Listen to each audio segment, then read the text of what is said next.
Talagang binibira niya ako pataas eh. Yung halaga na, tsaka gandahan na meron kang ganitong pull-up assistant.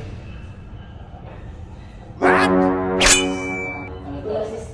Pull-up assistant. Ito makapal siya. Original siya. Hindi siya yung mga typical na parang rubber lang. Ito, garter talaga siya. Parang decathlon. Try natin. Close knee, tapos isa naka-straight.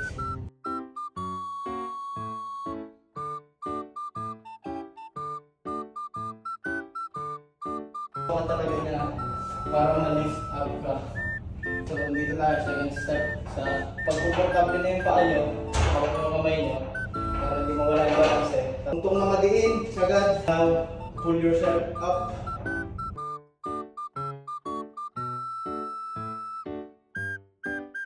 Mapapansin nyo, hinihigit niya talaga ako pataas. Talagang binibira niya ako pataas eh. Yung halaga na, tsaka gandahan na meron